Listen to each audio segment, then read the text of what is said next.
आप सभी को मेरा नमस्ते है। मैं आप सबका हार्दिक स्वागत करती हूँ अपने चैनल कथा सदन में। आशा करती हूँ आप सभी लोग सुखी होंगे, स्वस्थ होंगे और प्रसन्न होंगे। आज मैं आप लोगों के लिए जो कहानी लेकर के आई हूँ उस कहानी का नाम है श्राप और ये कहानी लिखी है शिवानी जी ने। चलिए कहानी शुरू करते हैं। आरंभ में ही स्पष्ट कर दूँ, यह कहानी नहीं है। कल मैंने उसे सपने में ना देखा होता तो शायद मेरी लेखनी गतिशील भी ना होती। हठात कल रात वह चुपचाप आकर मेरे पाय ताने बैठ गई थी, उसी वधू वेश में जिसमें उसे आज से 10 वर्ष पूर्व इसी फ्लैट में देखा था। ना उसने कुछ कहा, ना हिली, ना डुली। फिर अपनी दोनों मेहंदी लगी गोरी हथेलियाँ मेरे सामने फैलाकर वह फिक से हंस दी। मैं हड़बड़ाकर उठ बैठी। सपना टूट गया, किंतु सपने का आतंक नहीं गया। 10 वर्ष पूर्व भी मैं इसी फ्लैट में रहती थी। नीचे के फ्लैट की गृह स्वामिनी एक दिन अचानक मेरे पास एक छोटी सी याचना लेकर उपस्थित हुई। उनकी बड़ी बहन एवं भगिनीपति अपनी पुत्री का विवाह करने उनके फ्लैट में आ रहे थे। क्या मैं उन्हें कुछ दिनों के लिए अपने 2 कमरे दे सकूंगी? वैसे अपने एकांकी जीवन में मुझे किसी प्रकार का व्याघात अच्छा नहीं लगता, किंतु प्रतिवेशियों के प्रति सामाजिक कर्तव्य बोध ने साथ साथ किसी की भी कन्या के विवाह में यह सामान्य सा सहयोग देने की बलवती इच्छा ने स्वयं मेरी सुविधा असुविधा को पीछे ढकेल दिया। मैंने स्वीकृति दे दी। विवाह तिथि आसन्न थी।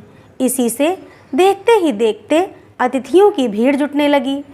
मुझे 2 अत्यंत निरीह शांत अतिथियों की मेजबानी निभानी थी। कन्या के सौम्य पिता एवं वृद्ध पितामह। बड़े संकोच से दोनों ही ने कृतज्ञतापूर्वक मेरा आभार प्रदर्शन किया।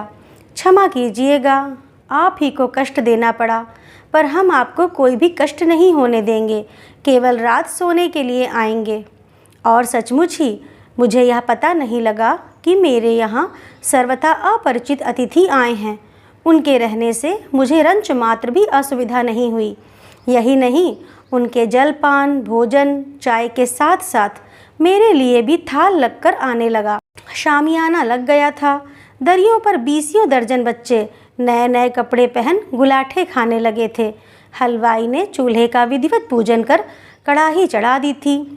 मैली बनियाइन को छाती पर चढ़ा उन्नत उदर खुजाता रिष्ट पुष्ट हलवाई बम गोले से बूंदी के लड्डू और ढाल सी मठरियाँ बनाता बड़े से टोकरे में रख रहा था कि सहसा शोर मचा। अशर्फी देवी जल गईं। मैंने भागकर बरामदे से झांका कि देखूं कौन जल गया। हलवाई बड़बड़ा रहा था, सब हरामखोर हैं। अब देखिए भाई साहब, 2 मिनट के लिए इन्हें कढ़ाई सौंप कर सुरती खैनी खाने गया कि जलाकर राख कर दी। फिर उसने एक जली स्याह मठरी को निकालकर पास खड़े कारीगर को डांटा। अब खड़ा मुंह क्या ताक रहा है? जरा सी राख ला तो कोयलों पर डाल आँच मंदी करूं। कौन अशर्फी देवी जली कृष्णा? मैं अपना कौतूहल रोक नहीं पाई और मैंने गृह स्वामिनी से पूछ लिया।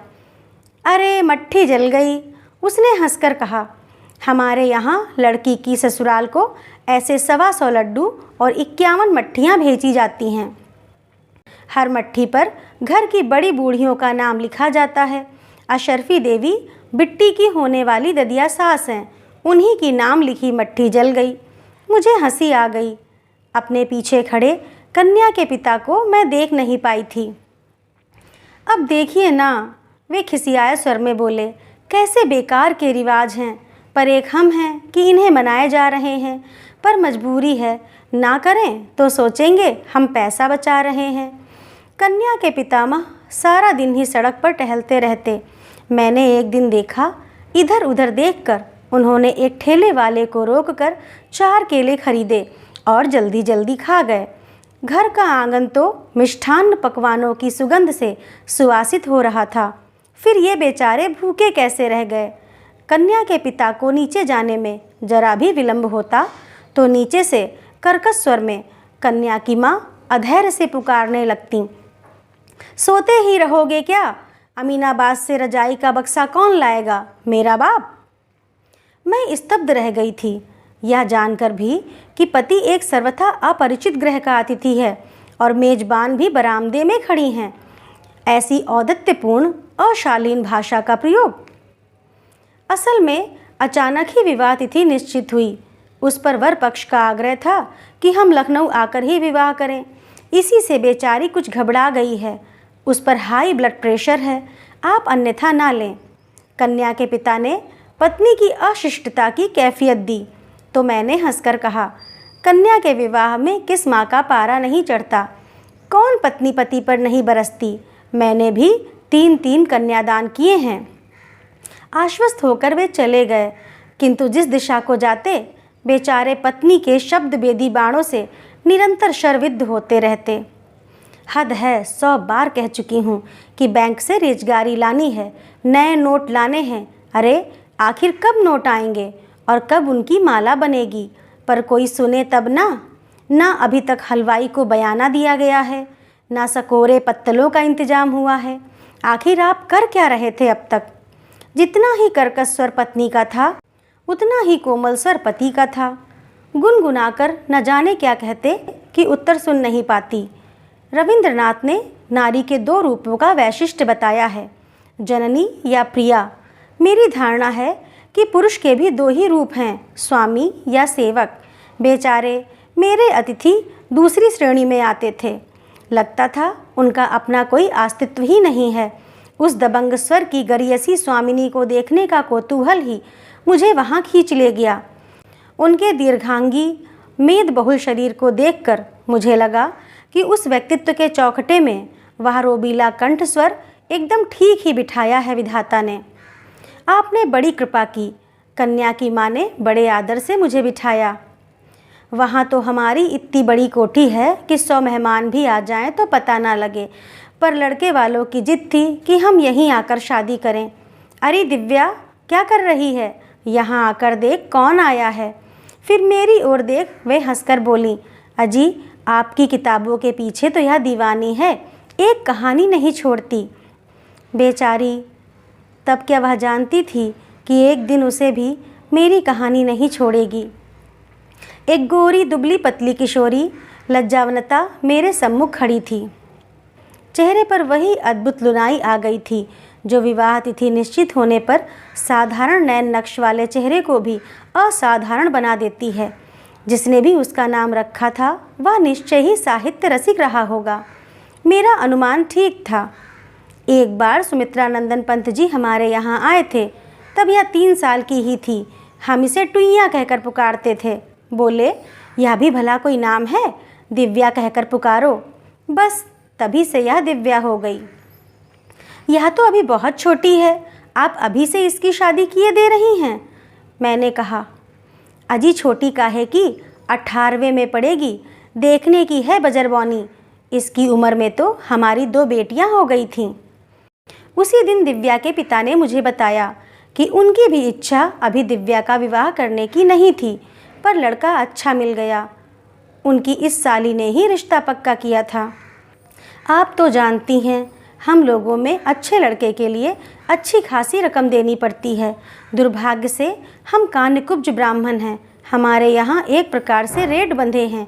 IAS लड़का है तो 1.25 लाख, IPS तो 1 लाख, इंजीनियर है तो 80,000 और फिर साधारण नौकरी वाले के लिए भी कम से कम 20,000, उस पर दहेज अलग। डॉक्टर लड़के तो कंधे पर हाथ नहीं धरने देते, यानी जैसा दाम खर्च कर सको वैसी ही चीज़ लो। कभी कभी तो सोचता हूँ बहन जी, बिहार में जो कन्या के पिता सुपात्रों का अपहरण कर जबरन दामाद बना रहे हैं, उसमें भी उनकी मजबूरी ही रहती होगी। तो आपको इस रिश्ते में भी रकम भरनी होगी? मैंने पूछा।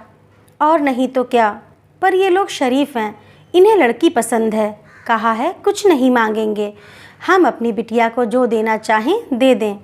बड़े गर्व जन संतोष से उनका शांत चेहरा दमक उठा। बेचारे शायद इस कटु सत्य से अनभिज्ञ थे कि मुंह से कुछ न मांगने वाले ही कभी कभी मुंह खोलकर सब कुछ मांगने वालों से भी अधिक खतरनाक होते हैं। लड़का चार्टर्ड अकाउंटेंट था। अपनी 2-2 कोठियाँ थीं, बड़ा भाई पुलिस का ऊंचा अफसर था, छोटा डॉक्टर। जैसे जैसे विवाह तिथि निकट आ रही थी, छोटे से फ्लैट में रौनक की गहमा गहमी बढ़ती जा रही थी। कभी ठेलों से सोफ़ा सेट, पलंगों का जोड़ा उतारा जा रहा था, कभी स्टील की अलमारी और फ्रिज। उधर घरातियों के बीसियों नखरे, कोई ठंडाई की फरमाइश कर रहा था, कोई लस्सी की। आंगन में पड़े कुर्सियों के स्तूप का शिखर मेरे फ्लैट की सरहद से सट गया था। बच्चों की चेंचे पेंपे, स्त्रियों का कलरव संध्या होते ही और घनीभूत हो उठता। उधर कन्या के ताऊ ताई बुलंद शहर से अचानक उस समय आ टपके थे जब उनके आने की आशा त्याग दी गई थी। कभी कभी नीचे चल रहे दो बहनों के वार्तालाप का स्वर बड़े दुस्साहस से मेरे कमरे की दीवारों को भेद कर चला आता। स्पष्ट था कि कन्या की जननी एवं ताई के संबंध बहुत सुविधाजनक नहीं थे। अरे आज तक कोई जिठानी देवरानी का सुख देख सुखी हुई जो हमारी महारानी होंगी। कन्या की माँ एक दिन कह रही थी, बोलेंगी तो लगेगा शहद घोल रही हैं, पर बस चले तो हमारा कलेजा निकाल चबाए डालें। मैं सोचती हूँ नारी स्वभाव की जितनी अभिज्ञता विवाहादि अनुष्ठानों में बटोरी जा सकती है, उतनी शायद जीवन भर इधर उधर विभिन्न ग्रहों के अंतरंग कक्षों में झांक झूंक कर नहीं बटोरी जा सकती। मैं देख रही थी कि जहाँ आमोद प्रमोद, खिलाने पिलाने, नाचने गाने की भूमिका संजोई जाती, झट से मुंह लटका कर कन्या की ताई छत की मुंडेर पकड़ ऐसे खड़ी हो जाती जैसे वह किसी अपरिचित परिवार की भूल से न्योती गई अतिथि हों। कोई भी देखकर बता सकता था कि ग्रह की वह साज सज्जा, वह सुनियोजित आयोजन, बिजली की जगमगाहट, कन्या के चढ़ावे में आने वाले गहनों का सुना सुनाया लेखा जोखा ताई की छाती पर बीसियों विषधरों को लौटा रहा है। उधर कन्या की माँ कमर में आंचल खोसे विवाह के कर्म क्षेत्र में अकेले डटी थी। कभी पति पर चिंघाड़ती, कभी हलवाइयों पर, और संध्या होते ही ढोलक लेकर बैठ जाती। यही नहीं, एक बार नाचने को कहा गया तो चट घुंघरू बांध ऐसी थिरकी कि क्या कोई बाईजी नाचेगी। कहना तो मेरा मान ले मेरे शहजादे। विवाह का एक ही दिन रह गया था। अचानक मेरे लिए नीचे से बुलौआ आ गया। मैं जल्दी नीचे चली आऊं। वर पक्ष के अतिथि दहेज सामग्री का अवलोकन करने आ रहे हैं। यह भी उनके यहाँ की एक विशिष्ट अनिवार्यता थी। देखकर यदि कुछ फेरबदल करना हो तो कन्या के पिता को वही करना होगा। मैं नीचे गई और करीने से सजे विभिन्न उपकरणों को देखती ही रह गई। कौन सी ऐसी वस्तु थी जो बेचारे निरीह पिता ने नहीं जुटाई थी। साड़ियों का स्तूप, टेलीविज़न, फ्रिज, इस्त्री, बर्तन, रेशमी रजाइयाँ, लट्ठे, मलमल के थान, गैस का चूल्हा, सिलेंडर, बिजली के पंखे आदि।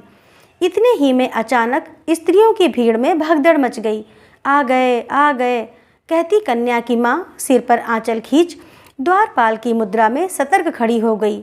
कहाँ गई वह तेजस्वी मुख मुद्रा और थानेदार का सा वह रोबीला कंठ स्वर। वह है नीली कमीज वाला। अरे नहीं, वह तो छोटा भाई है। तब कौन? अजी वह है चिचकरू दाग वाला। हाय राम, यह तो दो बच्चों का बाप लग रहा है। विभिन्न फुसफुसाहट के सूत्र से मैंने भी दूल्हे को पहचान लिया। तब क्या सचमुच इसी अंधे के हाथ बटेर लगी थी? कहाँ दिव्या और कहाँ यह, किसी मांसहीन कंकाल को ही जैसे किसी ने पहना ओढ़ा के भेज दिया था। हाथ में छड़ी लिए, पगड़ी बांधे ससुर ऐसे चले आ रहे थे जैसे कोई राज प्रमुख प्रजा के बीच से गुजर रहा हो। देखिए समधी जी, साड़ियों के स्तूप की ओर वर के पिता ने छड़ी घुमाई। हमारे घर की रुचि जरा सोफियानी है। वे ये सब तड़क भड़क की बनारसी कभी नहीं पहनेंगी। ये सब हटाकर कांजीवरम और चंदेरी गढ़वाल रखवा दें। यही फरमाइश मेरी लड़कियों ने भी की है। छड़ी से उन्होंने साड़ियों को ऐसे उथल पुथल दिया जैसे कोई स्वास्थ्य निरीक्षक सड़क की पटरी पर सड़ी गली सब्जी या खुले कटे तरबूज का ठेला उलट देता है। मुझे बहुत बुरा लगा। यह भी कोई तरीका है? कन्या पक्ष के इतने अतिथियों के सामने कन्या के पिता का ऐसा अपमान। अलग ले जाकर भी तो कह सकते थे। कन्या के पिता अंत तक हाथ जोड़े ऐसी व्यर्थ कृतज्ञ मुस्कान बिखेरते रहे जैसे कह रहे हों, आपकी जूती मेरा सर। चलते चलते सहसा वर के पिता मुड़े। हमने तो आपसे कह ही दिया है, हम कुछ नहीं लेंगे। द्वारचार में हमारा और हमारे अतिथियों का स्वागत ठीक ठाक रहे, बस इसी का ध्यान रखिएगा। बस इसी आदेश के गूढ़ार्थ को बेचारा कन्या का पिता ग्रहण नहीं कर पाया। स्वागत तो अच्छा ही किया, अतिथियों के कंठ में अजगर से प्रफुल्ल फूलों के हार भी पड़े, गुलाब जल का छिड़काव भी हुआ। वर के लिए कहीं से मर्सिडीज भी मांगकर फूलों से भरपूर सजाई गई। आमिष निरामिष व्यंजन, विदेशी सुरा के क्रेट क्या नहीं किया बेचारे ने। लड़की विदा होने लगी तो माँ और मौसी को रोते रोते गश आ गया, पर पिता हाथ बांधे समधी के सामने ऐसे खड़े हो गए जैसे दीनहीन चौबदार हों। एक ही रात में उनका दमकता चेहरा स्याह पड़ गया था। आप लोगों के स्वागत में कोई त्रुटि हुई हो तो क्षमा करें, उन्होंने धीमे स्वर में कहा। समधी की आंखों से अभी तक रात की खुमारी नहीं उतरी थी। काले चेहरे पर आरक्त आंखें इंजन के अग्नि स्तूप सी चमक रही थीं। एक ही आनंद को दशानन की अहंकारी मुद्रा में हिलाते हुए बोले, क्या त्रुटि रह गई है? यह भला हम अपने मुंह से क्या कहें, हम तो आपके मेहमान हैं। पर हाँ, या जो 500 आपने द्वारचार में रखे हैं, यह लीजिए, इन्हें आप हमारी ओर से नाई, धोबी, महरी और सालियों को बांट दें। अपमान से कन्या के पिता का चेहरा स्याह पड़ गया। मैं वहीं खड़ी थी। एक क्षण को उस निरीह व्यक्ति का अपमान स्वयं मेरा अपमान बन गया। जी में आया नोटों की गड्डी, जिसे वर के पिता बरबस उनके हाथों में ठूंस रहे थे, छीनकर उन्हीं के मुंह पर दे मारूं। पर मुझे किसी के व्यक्तिगत कर्म क्षेत्र में कूदने का अधिकार ही क्या था। रात को वे नित्य की भांति चुपचाप अपने कमरे का ताला खोल रहे थे कि मैं टेलीफोन की घंटी सुनने आई। उन्होंने निरीह दृष्टि से मुझे देखा और सिर झुका दिया, जैसे दोपहर की उस भद्दी घटना का समग्र उत्तरदायित्व उन्हीं का हो। चलिए, सब कुछ निर्विघ्न संपन्न हो गया, आपको बधाई भी नहीं दे पाई। वे एक पल को चुप खड़े रहे, फिर रूंधे गले से बोले, आप तो सब सुन ही रही थीं, कैसे विचित्र लोग हैं। पहले स्वयं कहा कि कुछ नहीं लेंगे, केवल कन्या के हाथ पीले कर उन्हें सौंप दे। अब चलते चलते पैंतरा बदल लिया। मुंह खोलकर कहते तो हम उनकी वह मांग भी पूरी कर देते। अब दिव्या की चिंता लगी रहेगी, बहुत भोली है। आज पिताजी ने वह सब नाटक देखा तो नाराज होकर कानपुर लौट गए। बोले, कसाई को गाय थमाना हमने नहीं सीखा, तुम और बहू ही यह लेन देन निभाते रहो, हम चले। आप चिंता ना करें, सब ठीक हो जाएगा। ऐसी सुंदर लड़की है आपकी, गुण रूप देखकर अपनी सब मांगे भूल जाएंगे। अब कभी कभी सोचती हूँ, नारी होकर भी मैं उन्हें एक नारी के प्रति हो रहे अन्याय का विरोध करने को क्यों नहीं उकसा पाई। क्यों नहीं कह सकी कि जो सगाई में ही ऐसे नीच लोलुप स्वभाव का परिचय दे गया, उसे क्यों अपनी कन्या सौंप रहे हैं आप। अभी क्या बिगड़ा है, तोड़ दीजिए यह सगाई। विवाह हुआ था और बड़ी धूमधाम से हुआ था। इसी से थकान उतारने में भी कन्या पक्ष को 3-4 दिन लगे। फिर अचानक एक दिन कन्या के पिता मुझसे विदा लेने आए। उसी दिन साली के यहाँ से डेरा डंडा उखाड़ वह प्रवासी परिवार चला गया। मैं उन्हें पहुँचाने बाहर तक जाकर लौट रही थी कि देखा उनकी दीवार पर 2 दुबली पतली हल्दी सनी हथेलियों की छाप बनी है। हमारे यहाँ ससुराल जाने से पहले लड़की यही छाप मायके की दीवार पर लगा जाती है। दिव्या की मौसी ने कहा, मन न जाने कैसा हो गया, क्या पुत्री का यह स्मृति चिन्ह सदा अम्लान रह पाएगा। धीरे धीरे प्रत्येक वर्ष की पुताई के साथ साथ वह छाप धुंधली पड़ती पड़ती रेखा मात्र रह गई थी। दिव्या के मौसा की बदली हुई, वहाँ दूसरा परिवार आ गया। उन्होंने दीवार पर डिस्टेम्पर करवाया और पूरे फ्लैट का नक्शा ही बदल दिया। एक दिन दिव्या की मौसी मिल गई। दिव्या कैसी है, मैंने पूछा। उस मासूम चेहरे को मैं भूल नहीं पाई थी। वह अब कहाँ है? एक लंबी सांस खींचकर उन्होंने कहा, क्या? विवाह के 4 ही महीने बाद गैस पर खाना बना रही थी। नायलॉन की साड़ी पहने थी।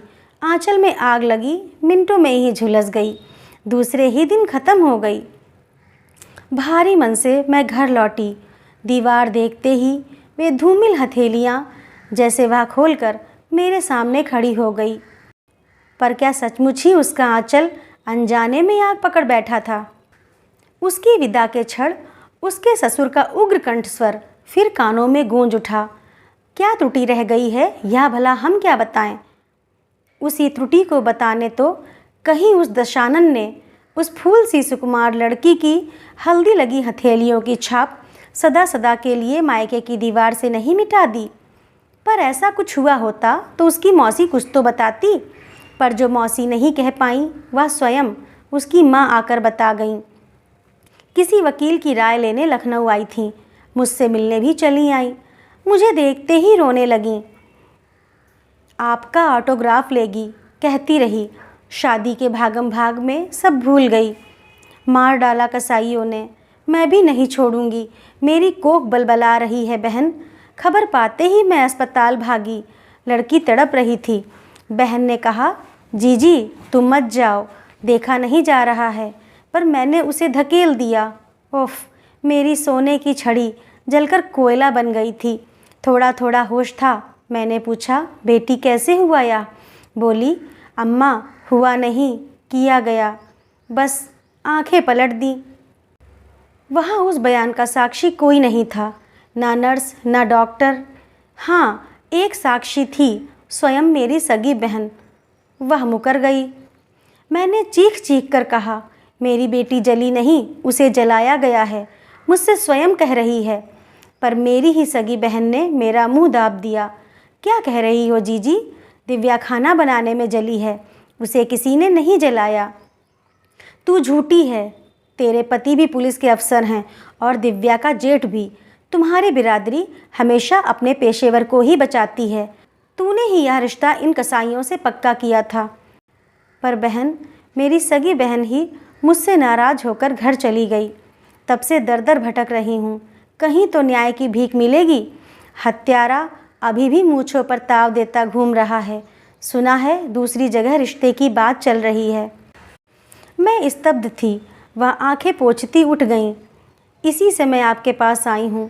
कृष्णा के यहाँ नहीं गई। फ़ोन किया तो बोली, जीजी तुमने पुलिस केस किया तो हम तुम्हारी मदद नहीं कर पाएंगे। जो हुआ उसे भूल जाओ। भूल जाऊँ?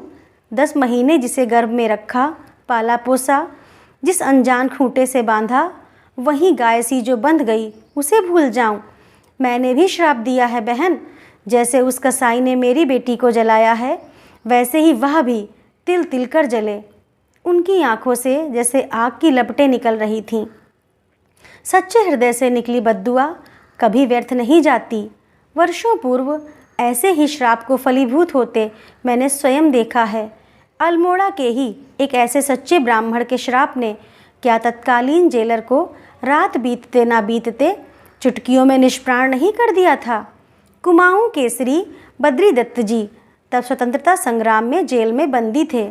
क्रूर जेलर के अमानुषिक अत्याचार से क्रुद्ध पांडे जी ने नहा धोकर हाथ में जल लेकर कहा था, अरे दुष्ट, ले मैं कुमाऊं का ब्राह्मण तुझे श्राप देता हूँ। जैसे तू हमें मार रहा है, भगवान तुझे मारे। और भोर होते ही दिल के दौरे ने उस रिष्ट पुष्ट जेलर को जेल से ही नहीं संसार से हटा दिया था।